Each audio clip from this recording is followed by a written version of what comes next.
Salam Planter Indonesia. Assalamualaikum warahmatullahi wabarakatuh.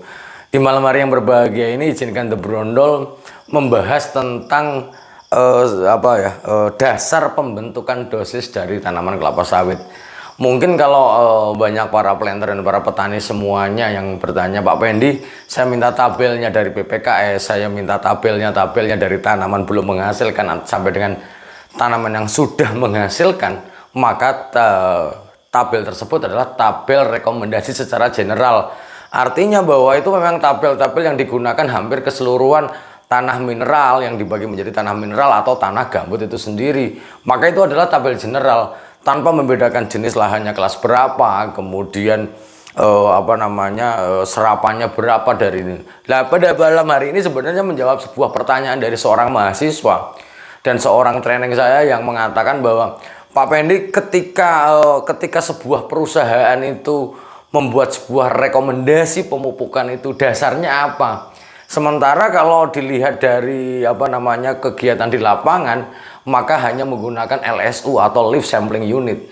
Ketika LSU itu diambil pelepahnya nomor 17, sekedar mengingatkan bahwa kenapa pelepah yang digunakan adalah pelepah nomor 17, kenapa enggak 18 ke bawah, misalnya ke 20, ataupun masalah misalnya pelepah nomor 10.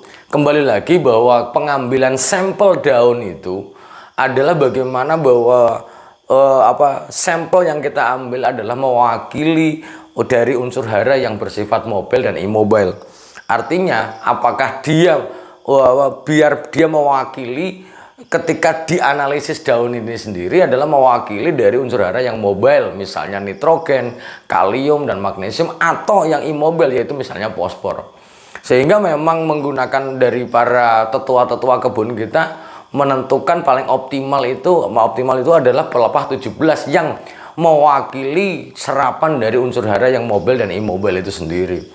Kemudian setelah diambil sampel daunnya, kemudian di The Brondol juga ada kalau pengen lihat sistem pengambilan sampelnya. Setelah sampel diambil daunnya, kemudian dianalisis ke laboratorium, dikeringkan dulu dengan menggunakan box pengeringan daun dengan pengering berupa lampu, kemudian dikirim ke laboratorium untuk dihitung berapa sih sebenarnya serapan unsur hara yang terdapat pada daun yang disampel tadi itu sendiri. Kemudian ternyata bahwa hasil dari sampel daun itu adalah dibandingkan. Di malam hari yang berbahagia ini bahwa The Brondol akan mencoba menjelaskan, ini adalah sebuah literatur yang menjelaskan tentang hubungan antara hasil serapan dengan dosis yang nantinya. Ketika daun dianalisis ke laboratorium, maka kita harus tahu dulu status serapan haranya. Mungkin cerita ini sedikit panjang ya. Jadi setelah dilakukan hasil laboratorium, kemudian serapannya adalah dibandingkan.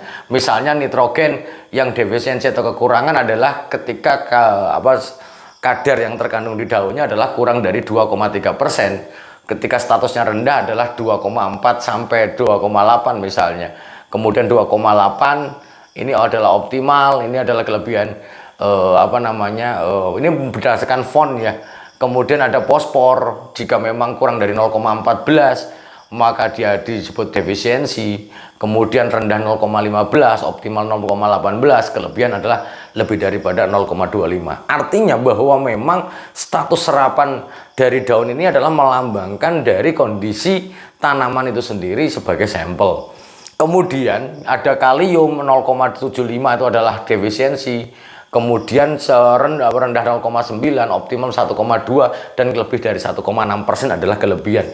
Karena kemungkinan juga kelebihan itu adalah status haranya. Kemudian di dalam menentukan rekomendasi, misalnya di perusahaan itu adalah ketika menentukan rekomendasi pemupukan tidak semata-mata, kembali lagi, tidak semata-mata ini adalah sekian, ini sekian, itu tidak. Namun adalah menggunakan kriteria jika defisiensi berdasarkan sebuah rekomendasi dari riset berdasarkan penelitian yang terdahulu, maka rekomendasinya adalah 2,25 sampai 2.500 gram urea misalnya. Ini adalah berdasarkan penelitian dari sebuah perusahaan itu sendiri. Sehingga kesimpulannya adalah bahwa ketika perusahaan itu sendiri menentukan dosis rekomendasi, maka setiap perusahaan itu tidak sama. Sekali lagi, misalnya ada Sinarmas, ada Salim, ada kemudian ada Lonsum, ada KPN, ataupun perusahaan manapun itu sekali lagi tidak memiliki standar yang beda-beda. Sangat tergantung dari banyak hal. Apakah dia letaknya di mana, kemudian kesesuaian lahan itu seperti apa, kemudian jenis tanahnya seperti apa, dan dilakukan penelitian terdahulu sehingga untuk bisa menentukan rekomendasinya. Angka 2,25 sampai 2.500 gram ini adalah tidak bisa digeneralisasi sebenarnya. Tidak bisa digeneralisasi. Artinya bahwa setiap perusahaan ketika dia defisiensi, maka perusahaan ini menggunakan sekian gram atau sekian kilogram urea, maka tidak bisa digeneralisasi. Sehingga setiap perusahaan itu memiliki standar yang masing-masing, tergantung dari riset yang menentukan itu sendiri. Sebagai contoh saja, ini misalnya defisiensi di dalam sebuah rekomendasinya adalah menggunakan 2.250 sampai 2.500, artinya 2,25 sampai 2,5 kg urea jika memang mengalami defisiensi. Kemudian kalau rendah, maka dia adalah misalnya 2,25. Nah, kemudian optimal 2 kg. Jika kelebihan artinya bahwa serapannya ternyata kadarnya lebih daripada 3% nitrogen, maka kita hanya menggunakan 1,75. Pertanyaannya, sudah kelebihan di dalam serapan daunnya pun tetap dilakukan pemupukan. Ini artinya bahwa untuk bisa melestarikan produksi ke depan. Hari ini sampel yang kita ambil memiliki serapan daun 3,0 misalnya, atau 3,2% misalnya. Namun besok bisa jadi ketika tidak dilakukan pemupukan, maka serapannya akan berkurang karena memang kadarnya di dalam tanah akan semakin berkurang seiring dengan intensifnya panen yang dilakukan oleh kita sebagai petani ataupun misalnya dari sebuah perusahaan, apalagi perusahaan yang model panennya adalah per minggu atau pusingannya adalah 7 hari. Sehingga misalnya fosfor misalnya 0,14 status atau defisiensi, maka rok fosfat yang diberikan adalah 1,75 kg. Kemudian 0,15 adalah misalnya 1.500 gram. Dan dari data ini, sekali lagi jika ingin mendapatkan data sini, WA saya saja, langsung saya share kepada adik-adik semuanya dengan mungkin tidak persis seperti ini, namun ada sedikit koreksi. Karena memang sekali lagi standar yang ada ini adalah tidak sama. Jika memang petani Bapak Ibu semua mahasiswa petani yang menginginkan tabel ini, nggak usah dicatat, tapi adalah WA saya, insya Allah akan saya silahkan nanti tak letakkan di link Google Drive yang di deskripsi video ini supaya bisa di-download itu saja. Kemudian saya letakkan di deskripsi, nanti tinggal di-download. Nah, hasil analisis ini hasil analisis dari laboratorium ini adalah menjadi sebuah menjadi sebuah dasar untuk menentukan rekomendasi itu sendiri. Sehingga jika memang Bapak Ibu semuanya para toke semua di atas 100 hektar untuk bisa menentukan angka yang optimal untuk pemupukannya, maka harusnya adalah sudah mulai ke arah menganalisis daun kelapa sawit dengan menggunakan sistem sampel tertentu yang dilakukan oleh Bapak Ibu semuanya. Supaya apa? Supaya ngirit. Sebagai contoh ini, sebuah kasus ada seorang petani yang memupuk dolomit dengan 5 kg per tahunnya. Apakah kelebihan? Kita akan melihat. Jika magnesium dalam kondisi defisiensi adalah kurang dari 0,2%, maka rekomendasi kiseritnya adalah 1,25 sampai 1.500 gram. Kemudian ini kalau menggunakan kiserit, maka kalau kita konversi, misalnya kiserit adalah 25% sampai 26% magnesium oksida, sedangkan dolomit adalah 18 sampai 22% magnesium oksida, maka kita bisa mengkonversinya rata-rata kita anggap aja 2 kali lipatnya, yaitu adalah 2,5 sampai 3 kg. 3 kg ini. Sehingga memang ketika menggunakan 3 kg ini sudah sangat defisiensi. Artinya bahwa kurang dari 0,2%, maka dikatakan bahwa tanaman kelapa sawit kita mengalami defisiensi magnesium. Ini pun hanya menggunakan 3 kg dolomit maksimum per pokok per tahunnya. Sehingga kalau para petani semuanya menggunakan 4 kilo, 5 kilo adalah sudah, kalau menurut saya ya, itu adalah sudah terlalu kebanyakan ataupun terlalu berlebihan, kita membuang-buang biaya saja. Kemudian bedanya kalau kita menggunakan kiserit, ternyata bahwa ada unsur kalsium juga yang menjadi taraf unsur hara makro yang harus terpenuhi untuk tanaman kelapa sawit kita. Sehingga memang beberapa perusahaan ataupun para petani semuanya itu langkahnya biasanya tidak menggunakan kiserit tapi menggunakan dolomit. Karena dolomit selain mengandung magnesium tapi juga mengandung kalsium yang berguna bagi tanaman kelapa sawit kita. Walaupun sekali lagi tanda-tanda kekurangan kalsium itu tidak ada di daun yang secara jelas di daun. Kalau magnesium, kalium, fosfor, magnesium, kalium, dan nitrogen akan terlihat pada bentuk warna dari daunnya. Kalau fosfor tidak, karena dia nanti akan hanya menggunakan sekitar gulma di sekitarnya. Artinya bahwa ketika kalau saran diberi kepada para petani, maka lebih bagus untuk menjaga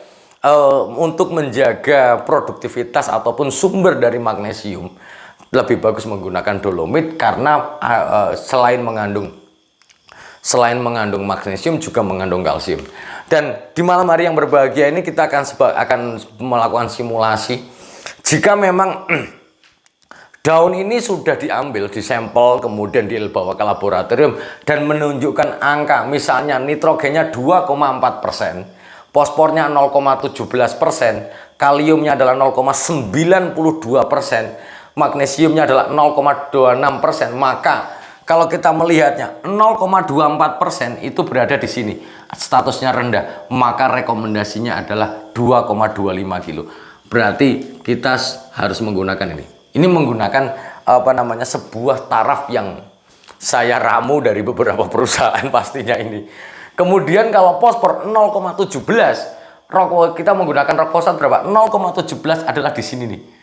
Maka angkanya adalah 1,25 kilo sampai 1.500 kilogram, 1,25 sampai 1,5 kilogram rok fosfat per pokok per tahunnya.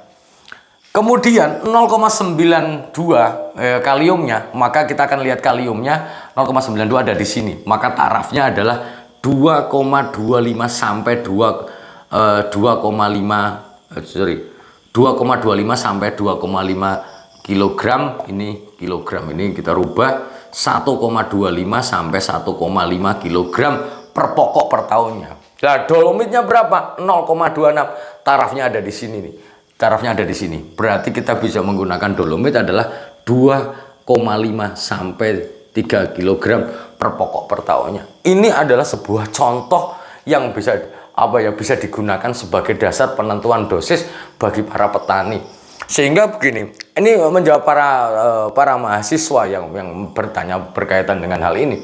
Sekali lagi bahwa angka rekomendasi ini setiap perusahaan memiliki mekanisme yang berbeda-beda, tidak akan pernah sama karena mereka memiliki policy atau kebijakannya masing-masing. Namun sebagai para petani, ketika mendapatkan angka-angka ini, maka kita bisa menentukan dosis yang optimal itu seberapa. Kalau seandainya kita menghasilkan kondisi yang optimum, maka jumlahnya adalah seperti ini. Sekali lagi, tabel ini tidak perlu dicatat. Nanti akan saya saya masukkan ke Google Drive. Silakan Bapak Ibu semuanya download berdasarkan deskripsi yang ada pada deskripsi pada Google Drive yang udah saya bagi itu sendiri. Mungkin itu aja dulu yang dapat saya sampaikan pada kesempatan di malam hari ini. Semoga bermanfaat bagi saya, Anda, dan semuanya. Intinya adalah bagaimana pemupukan kelapa sawit dilakukan menggunakan dosis yang sesuai untuk bisa mendapatkan potensi produksi yang pas. Tanpa itu semuanya, bagaimana bisa mendapatkan produksi yang pas? Unsur hara makronya itu ada. Dan ini sebenarnya nanti di dalam tabel ada satu lagi adalah dengan menggunakan tabel berdasarkan ada boronnya unsur hara ini. Tapi CU-nya memang belum masuk, nanti akan kita bagi setelah akan saya perbaiki dulu sehingga bisa digunakan oleh para petani dan para planter semuanya dan para mahasiswa sebagai bahan dasar untuk bisa menentukan dosis untuk kelapa sawit berdasarkan serapan daun dari tanaman kelapa sawit. Dan sekali lagi ini adalah untuk tanaman yang sudah menghasilkan lebih daripada 6 tahun, karena bahwa tabel ini adalah digunakan untuk serapan daun lebih daripada 6 tahun berdasarkan font itu sendiri. Terima kasih, salam hangat bagi keluarga Anda di rumah, dan semoga kita selalu dipeluk dengan kesehatan dan didekap dengan ilmu pengetahuan yang bermanfaat. Terima kasih, salam planter Indonesia. Assalamualaikum warahmatullahi wabarakatuh.